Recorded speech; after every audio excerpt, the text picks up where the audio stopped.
जय हिंद दोस्तों आपका ये डिक्टेशन जनसत्ता न्यूज़पेपर का है।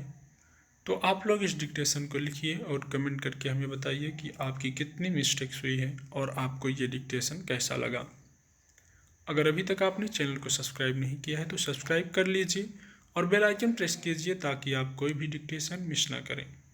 अगर डिक्टेशन सही लगे तो वीडियो को लाइक कर दीजिए और अपने सभी दोस्तों को शेयर कर दीजिए जो स्टेनो की तैयारी कर रहे हैं। Ready, start. जापान के प्रधानमंत्री के ताज़ा भारत दौरे में एक बार फिर दोनों देशों के बीच सहयोग का सफर और आगे बढ़ा है। हालांकि जापान के साथ भारत के संबंध पहले भी आपसी सहयोग पर आधारित और सहज रहे हैं, लेकिन समय समय पर होने वाले शिखर सम्मेलनों में इसे और मजबूती मिलती रही है।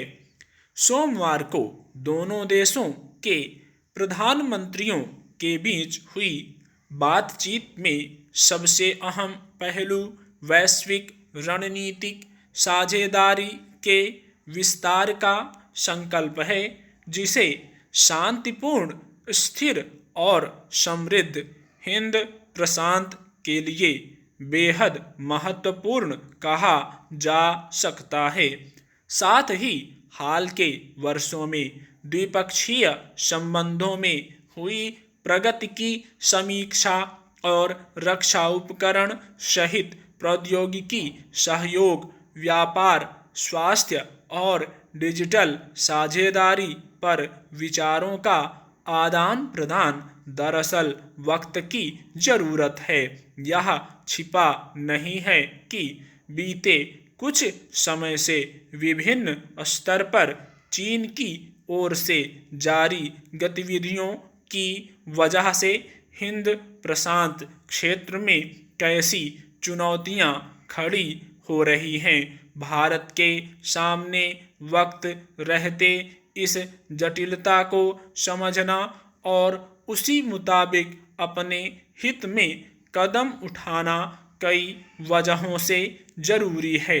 जापान के प्रधानमंत्री ने भी यह स्वीकार किया कि इस क्षेत्र में शांति और स्थिरता के लिए भारत अपरिहार्य है। आधुनिक तकनीकी और प्रौद्योगिकी के क्षेत्र में जापान का दखल जग जाहिर रहा है।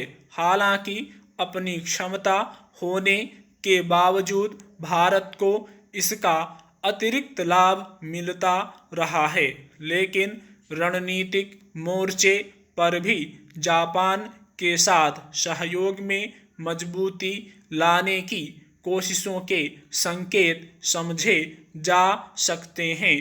यूं भारत की ओर से यह स्पष्ट किया गया है कि दोनों देशों के बीच विशेष रणनीतिक और वैश्विक साझेदारी, साझा लोकतांत्रिक मूल्यों और अंतर्राष्ट्रीय पटल पर कानून के सम्मान पर आधारित है।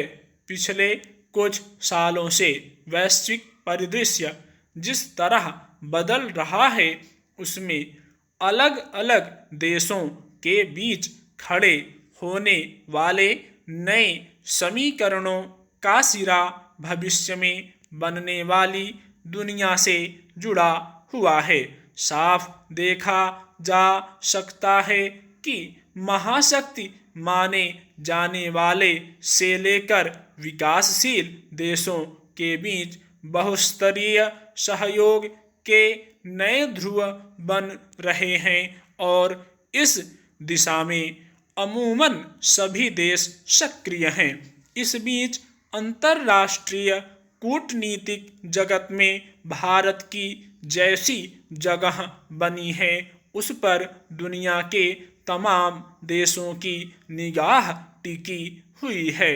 इस लिहाज से देखें तो जापान के साथ प्रौद्योगिकी और व्यापार सहित अन्य संबंधों की जमीन को और मजबूत करने के साथ साथ रणनीतिक साझेदारी पर आगे बढ़ना भारत के लिए वक्त का तकाजा भी है।